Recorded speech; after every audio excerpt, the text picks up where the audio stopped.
2021 সালের বিধানসভা নির্বাচনের পর ভোট পরবর্তী হিংসায় জর্জরিত হতে দেখা গিয়েছিল বিজেপি কর্মী সমর্থকদের।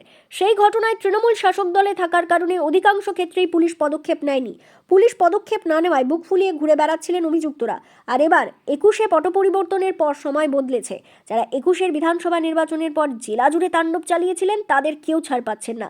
ধীরে ধীরে সবার বিরুদ্ধেই আইন অনুযায়ী ব্যবস্থা গ্রহণ করা হচ্ছে। পাশাপাশি সম্প্রতি এই ধরনের ঘটনা যারা ঘটিয়ে যারা ভেবেছিলেন পার পেয়ে যাবেন, তাদের অবস্থা তো নাজেহাল। ঠিক সেই রকমই এবার গ্রেপ্তার হতে দেখা গেল ভোট পরবর্তী হিংসায় নাম থাকা সাঁইথিয়ার মৃত্যুঞ্জয় দাস ওরফে মুন্নাকে। জানা যাচ্ছে ভোটের ফলাফলের ঠিক আগের দিন 3রা মে সাঁইথিয়ার 14 নম্বর ওয়ার্ডের এক বিজেপি কর্মী যখন নিজের ব্যবসায়িক প্রতিষ্ঠান থেকে বাড়ি ফিরছিলেন তখন তার উপর আক্রমণ চালান সাঁইথিয়া পৌরসভার 11 নম্বর ওয়ার্ডের কাউন্সিলর স্বামী বাপ্পাদিত্য দাস ও তার সঙ্গে মৃত্যুঞ্জয় দাস ওরফে মুন্না। সেই ঘটনায় সাঁইথিয়া থানার পুলিশ দুজনকেই গ্রেপ্তার করে।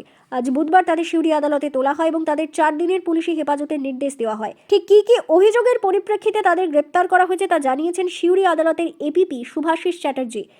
সাঁইথিয়ার 14 নম্বর ওয়ার্ডে এক ব্যক্তি যিনি বিজেপি সাপোর্টার, তিনি একটা অভিযোগ করেছেন যে ইংরেজি 3/5/2021 তারিখ সময়টা হচ্ছে 12টা 40 মিনিটে সে যখন তার ধানের আড়ত থেকে বাড়ি ফিরছিল সেই সময় পরিকল্পিতভাবে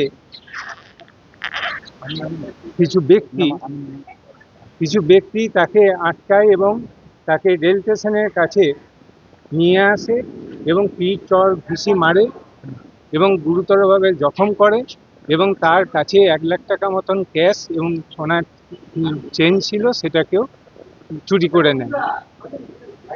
এবং এই জন্য গতকাল একজনকে অ্যারেস্ট করে ফরওয়ার্ড করা হয় যার নাম বাপ্পাদিত্য দাস, এবং তার জন্য বেলে প্রেয়ার করলে আদালত বেল প্রেয়ার রিজেক্ট করে এবং 7 দিনের পিসি প্রেয়ার ছিল, 4 দিনের পিসি অ্যালাউ হয়েছে। আজকে ওই একই কেসে মৃত্যুঞ্জয় দাস এলাইস মুন্না বলে একজনকে অ্যারেস্ট করে ফরওয়ার্ড করা হয়েছে। তার জন্য বেলে প্রেয়ার করা হয়েছিল, বেল প্রেয়ার রিজেক্ট হয়েছে। 7 দিনের পিসি প্রেয়ার ছিল, আজকে লার্নেড কোর্ট 4 দিনে অ্যালাউ করেছে। 31/5 হচ্ছে তার পিসি থেকে ব্যাক করার ডেট।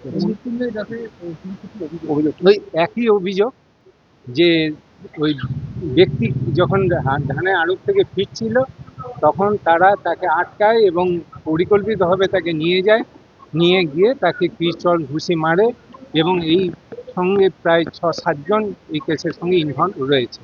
এরা প্রত্যেকে এফআইআর নেম একই। এমন গ্রেপ্তারের পর রীতিমতো হুঙ্কার ছুটে দেখা গেল বিজেপির বীরভূম সাংগঠনিক জেলার জেলা সভাপতি উদয় শঙ্কর ব্যানার্জিকে। তিনি স্পষ্টভাবেই জানিয়ে দিয়েছেন রাজ্য আইনের শাসন প্রতিষ্ঠা হয়ে গিয়েছে, আগামী দিনে আইনের শাসনকে আরো ভালোভাবে প্রতিষ্ঠা করা হবে। এখন রাজ্যে পট পরিবর্তন হয়েছে গত 4 তারিখ। বিগত সরকারের আমলে শাসকের আইন ছিল, বর্তমান ভারতীয় জনতা পার্টির নেতৃত্বে সরকার গঠন হয়েছে। সরকারের প্রথম দিন থেকে লক্ষ্য আইনের শাসন প্রতিষ্ঠা করা। সেই আইনের শাসন প্রতিষ্ঠা করতে গিয়ে বিগত সরকারের আমলে তৃণমূলের দুষ্কৃতি হারমাত বাহিনীরা যেভাবে ভারতীয় জনতা পার্টির কর্মী কার্যকর্তাদের ওপরে চড়াও হয়েছিল, সম্মানীয় মুখ্যমন্ত্রীর নির্দেশে সেই সমস্ত মামলা রিওপেন হয়েছে।